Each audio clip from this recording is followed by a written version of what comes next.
শিগগিরই হাঙ্গেরিতে রাশিয়ার president Vladimir পুতিনের সাথে বসতে যাচ্ছেন এমনটা নিজেই জানিয়েছিলেন মার্কিন প্রেসিডেন্ট ডোনাল্ড ট্রাম্প।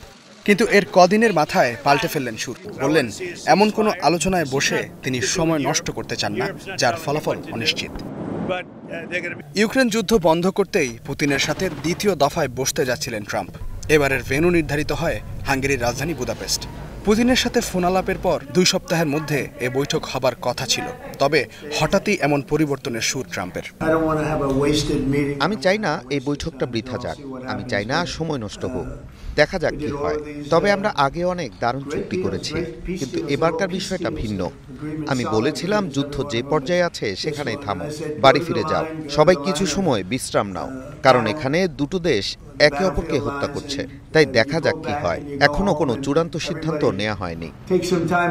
এর আগে আলাস্কায় গত আগস্টের মাঝামাঝি ঐতিহাসিক বৈঠকে বসেন ট্রাম্প ও পুতিন, তবে এরপর তেমন কোনো অগ্রগতি হয়নি। যদিও এরই মধ্যে যুক্তরাষ্ট্র ও রাশিয়ার শান্তি প্রস্তাবগুলোর মধ্যে পার্থক্য পরিষ্কার হয়ে গেছে। ট্রাম্প ইঙ্গিত করেছেন যুক্তরাষ্ট্রের প্রস্তাব অনুযায়ী বর্তমানে যে রেখা বরাবর যুদ্ধ চলছে সেখানেই যুদ্ধ থামাতে হবে, কিন্তু সেখানে থামতে চাইছে না রাশিয়া। এই মতপার্থক্যের কারণে ফের নির্ফল বৈঠকে আগ্রহ হারিয়েছে হোয়াইট হাউস। কেন পুতিন আলোচনায় আগ্রহী নন সে বিষয়ে অবশ্য মুখ খুলেছেন ইউক্রেনের প্রেসিডেন্ট ভলোদিমির জেলেনস্কি।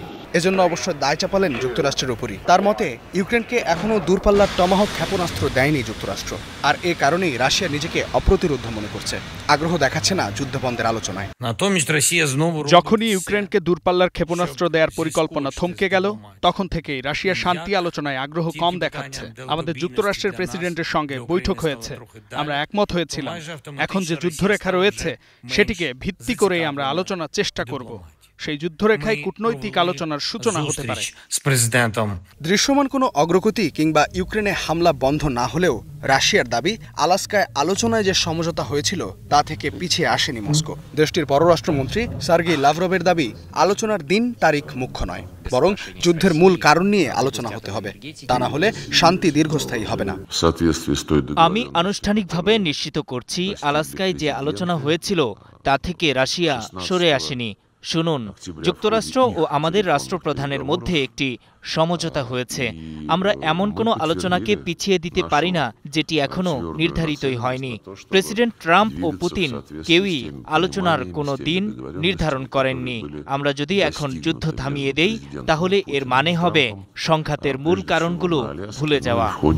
শান্তি আলোচনা নিয়ে যখন দোদুল্যমান ট্রাম্প, ঠিক তখনও ইউক্রেনের রাজধানী কিয়েভ সহ বিভিন্ন স্থানে হামলা অব্যাহত রেখেছে রাশিয়া। মঙ্গলবার কিয়েভে নিহত হয় 2 জন, উত্তরাঞ্চলীয় চেরনিহিভে 4 জন এবং দক্ষিণ পূর্বাঞ্চলীয় ঝোপরিজিয়ায় রুশ হামলায় আহত হয়েছেন অন্তত 13 জন। ইস্তেহাদুল মাহমুদ, স্টার নিউজ।